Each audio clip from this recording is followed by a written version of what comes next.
بسم اللہ الرحمن الرحیم۔ السلام علیکم۔ کیا تم جانتے ہو تہجد کیا ہے؟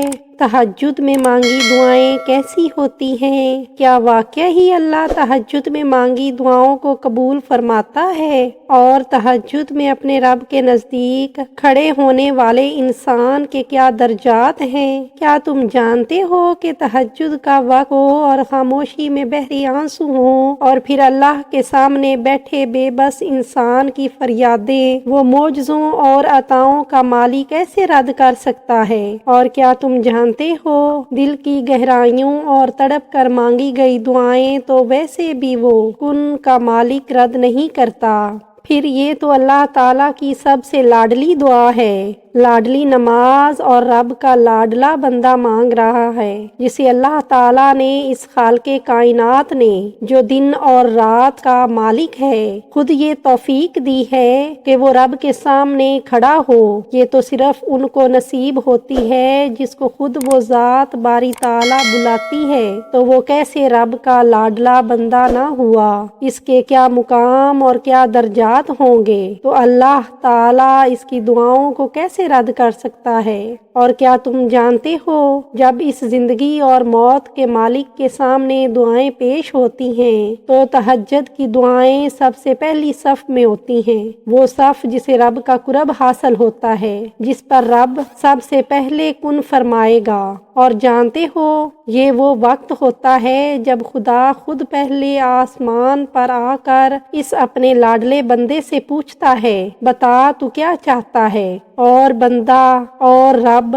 سرگوشیوں میں باتیں کرتے ہیں۔ یہ دنیا کی الجھنوں میں الجھا ہوا رب کا بندہ رب سے باتیں کرتا ہے، اس کے سامنے یہ ٹوٹا ہوا رب کا لاڈلا بندہ بکھر جاتا ہے اور رب اسے خود سمیٹتا ہے اور اس کے لیے معجزات کرتا ہے۔ وہ رب عظیم اپنے بندے کے آنسو پوچھتا ہے، اس سے خود پوچھتا ہے، اے میرے پیاری خلق تو کیا چاہتا ہے؟ تو خود سوچو، جو بندہ اپنے رب کے لیے نرم بستر کو چھوڑ کر سرد راتوں میں اس رب کے لیے اٹھتا ہے اور جب سب سو جاتے ہیں اپنے رب سے چپکے چپکے سرگوشیوں میں باتیں کرتا ہے، سارے جہاں کے شکوے اس کے سامنے رکھ دیتا ہے، جو بندہ اس کے لیے اپنی نیند قربان کرتا ہے تو وہ کن کا مالک اس کی آنکھوں سے بہتے ہر آنسو پر کن کی مہر لگاتا ہے، اس کے خوابوں کو خوبصورت تعبیروں سے نوازتا ہے اور اس کے سجدوں کو عرش معلیٰ پر فائز کرتا ہے۔